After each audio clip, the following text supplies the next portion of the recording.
freestyle. Hello everyone, welcome to the my notes coaching classes online.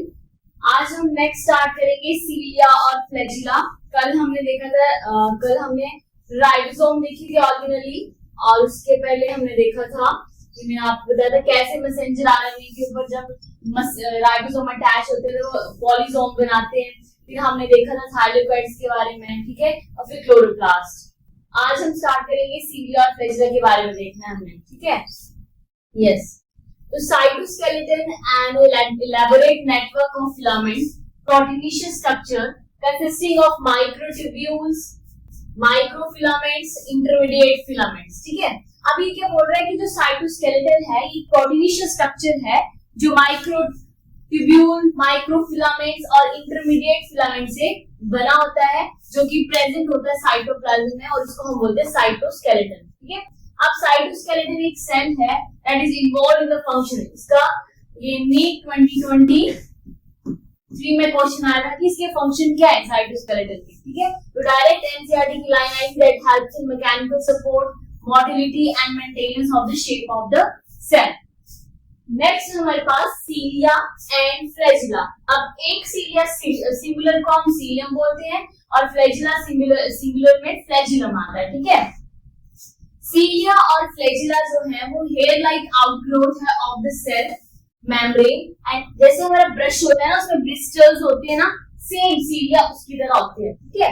And cilia are small structure that are work like oars causing the movement of either the cell or surrounding the fluid।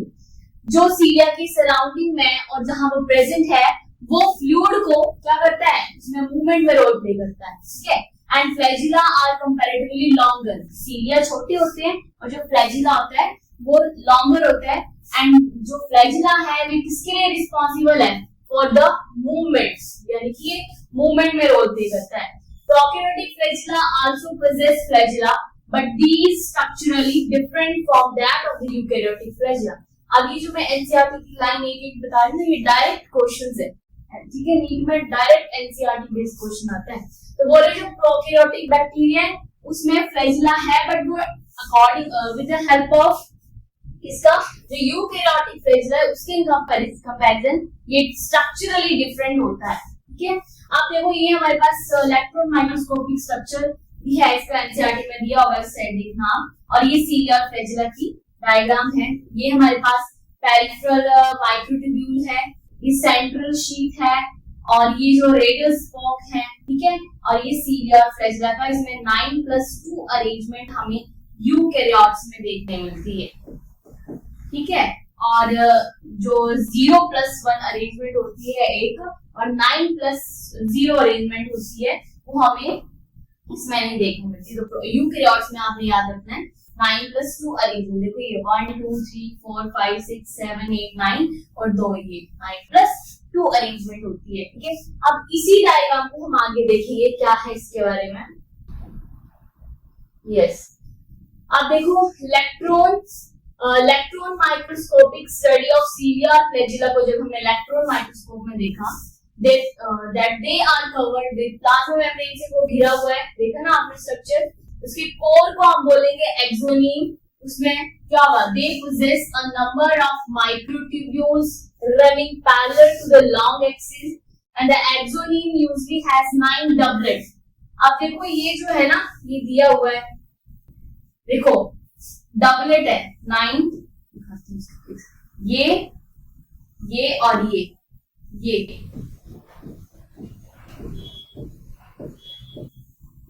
ये देखो doublet में arrange है 9+, और इस core को हम पूरे को क्या बोलेंगे, एक्सोनीम। ये एक्सोनीम को बता रहा है, ठीक है। और ये 9+2 अरेंजमेंट को दर्शा रहा है हमारे पास। तो ये पेरिफेरल माइक्रोट्यूब्यूल है, ये प्लाज्मा मेम्ब्रेन है, ये हमारे पास रेडियल स्पोक्स लगे हैं, ये, ठीक है, याद रखना आपको। तो आगे बोल रहा है, इसके आगे such arrangement of axonemal microtubule is referred to as 9+2 arrangement, जो मैंने अभी आपको बताया, ठीक है। So the central microtubules are connected with bridge, जो दो हमें बीच में सेंट्रल दिख रही है ना ऐसे थे, और बीच में जो शीट थी, शीट तो यहाँ सराउंड कर रही थी और बीच में था, उसको हम बोल रहे हैं ब्रिज। वो एनक्लोज कर रही है सेंट्रल शीट, उसको पूरे को एनक्लोज कर रही है, which is connected to one of the tubule and each peripheral doublet by the radial spoke. जो हर एक यहाँ जो ऐसे करके जो लगे थे ना, इनको हम बोल रहे हैं radial spokes है, वो उसको सराउंड कर रहा है, ठीक है। There are 9 radial spokes. The peripheral microtubules are also interconnected by the linkers. Both the cilia और flagella जो है ये centriole like structures जिसको हम basal body बोलते हैं, तो cilia और flagella दोनों basal body से arise हुए हैं, ये आपको याद रखना है। इसके बाद आता है हमारे पास सेंट्रोसोम एंड सेंट्रियोल, ठीक है। अब दो सेंट्रियोल जो 90 डिग्री पे अटैच होते हैं उसी से सेंट्रोसोम बनता है। कैसे? Centrosome is an organelle containing two cylindrical structure called centriole. इस तरह एक ऐसे होगा एक ऐसे होगा, ठीक है, और इसमें मिला के पूरा हमारे पास एक सेंट्रोसोम बनेगा, ठीक है। तो उसके अंदर ऐसे होगा and they are surrounded by amorphous pericentriolar. इस तरह इसके सराउंडिंग में ऐसे amorphally ऐसे एक फ्लूइड amorphally मटेरियल प्रेजेंट होगा and both the centriole in centrosome lie perpendicular. 90 degree का एंगल होता है ना, जैसे उस अरेंजमेंट में ये लाई करते हैं perpendicular to each other and has an organization like the cart wheel. जैसे पहिया होता है ना, उसकी जो लिंकर्स लगे होते हैं कैसे वो कनेक्टेड होता है, सेम ही उसकी तरह इसका स्ट्रक्चर होता है। आगे हमारे पास yes they are made up of 9 evenly spaced peripheral fibrils of tubular protein. Each of the peripheral fibril is a triplet. अब वो 9+2 अरेंजमेंट थी और डबलेट थे वो। अब ये जो पेरिफेरल प्रोटीन्स होंगी ये ट्रिपलेट होंगी, वो डबलेट था और ये ट्रिपलेट होंगी, ठीक है। एंड एडजेसेंट मतलब एक के एक, जैसे यहाँ है 3 तो एक यहाँ होगी, एक यहाँ होगी, एक यहाँ होगी, मतलब एक इस अरेंजमेंट में ये ट्रिपलेट होंगे और 9 अरेंजमेंट होगा इनका 9। जैसे वो डबलेट थे 9 में, या ट्रिपलेट होंगे 9 में। और जो सेंट्रल पार्ट होगा proximal region of the centriole वो आएगा प्रोटीनिशियस होगा और उसको यहाँ सेंटर में होगा और उसको हम बोलेंगे हब। अब देखो ये 9 होने चाहिए ऐसे 1 2 3 4 5 6 7 यहाँ कर देते हैं इसको अरेंज और एक 9 इस तरह होगा और बीच में प्रोटीनिशियस स्ट्रक्चर होगा और ये एक दूसरे से ऐसे कनेक्टेड होंगे इस तरह, ठीक है। कार्ड व्हील होता है ना जैसे वैसे।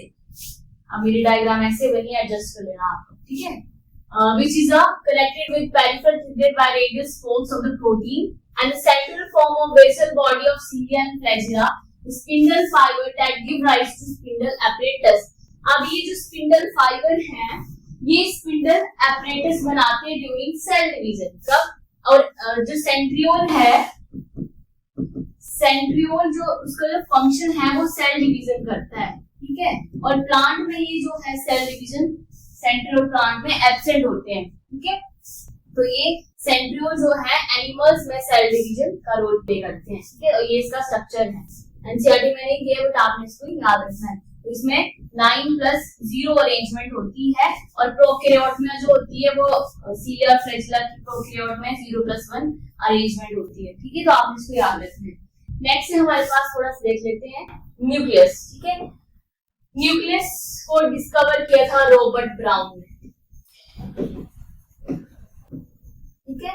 So nucleus is a cell organelle was the first discovered by Robert Brown in 1831. Later the material of nucleus changed by the basic diet. Nucleus का जो मटेरियल था उसको बाद में बेसिक डाइट जिसका नाम है क्रोमेटिन, उनको उस न्यूक्लियस को उन्होंने इलेक्ट्रॉन माइक्रोस्कोप में देखा और जो साइंटिस्ट थे उनका नाम था फ्लेमिंग, उन्होंने नाम दिया और बेसिक डाइट जो थी वो क्रोमेटिन थी, ठीक है। अब ये ओवरऑल हमारे पास न्यूक्लियस का स्ट्रक्चर है। इसमें बताया है nuclear pore, nucleus, plasma membrane. Nucleus जो है डबल मेम्ब्रेन बाउंड ऑर्गेनेली में आता है, याद रखना, ठीक है। और जो मेम्ब्रेनलेस ऑर्गेनेली है वो कौन सी है? मेम्ब्रेनलेस, दो थी ना मेम्ब्रेनलेस ऑर्गेनेली। हमारे पास एक राइबोसोम है, राइबोसोम्स एंड सेंट्रियोल्स। और राइबोसोम हमारे पास एक 80s सब यूनिट है और एक 70s। अब 80s मिल के बनी है 60s एंड 40s, और जो 70s है वो मिली है किससे बन के मिली है 50s और 30s। और जो S है वो क्या बताता था, मैंने बताया था कल, सेडिमेंटेशन कोएफिशिएंट, और इनडायरेक्टली डेंसिटी और साइज के ऊपर डिपेंड होता है। और बाकी जो रिमेनिंग ऑर्गेनेली बच गई, जैसे हमारे पास membrane, single membrane bound organelle, वो हमारे पास आती है एंडोप्लाज्मिक रेटिकुलम, गोल्जी बॉडी, ठीक है। और एक था कि कोऑर्डिनेटेड मैनर में कौन से ऑर्गेनेली प्रेजेंट नहीं है। कोऑर्डिनेटेड का मतलब क्या होता है, एंडोप्लाज्मिक रेटिकुलम में हमने पढ़ा था कि जो एंडोमेम्ब्रेन सिस्टम ऑर्गेनेली वो होंगी जो कोऑर्डिनेटेड मैनर में होंगी। तो हमारे पास तीन ऐसी थी, that is mitochondria, chloroplast and the last one peroxisome. ये जो थी नॉट इन कोऑर्डिनेटेड मैनर, मतलब ये एंडोमेम्ब्रेन में नहीं आती, ठीक है। और जो रिमेनिंग बच गई है हमारे पास, गोल्जी बॉडी, मैंने आपको सारा रिकॉल करवा दिया है, एंडोप्लाज्मिक रेटिकुलम, गोल्जी बॉडी और लाइसोसोम, वैक्यूल, ये सारी जो है एंडोमेम्ब्रेन ऑर्गेनेल्स, मतलब ये एक कोऑर्डिनेटेड मैनर में आती हैं, ठीक है। अब राइटिंग आप लोगों को समझ आ रही होगी, ठीक है, यस। तो कल हम स्टार्ट करेंगे न्यूक्लियस के बारे में, डिटेल में पढ़ेंगे, ठीक है। आज हमने देखा सीलिया, फ्लैचेला देखा, सेंट्रियोल देखा, इसकी डायग्राम देखी। नेक्स्ट हम स्टार्ट करेंगे न्यूक्लियस, ठीक है। So yes, thank you, have a nice day.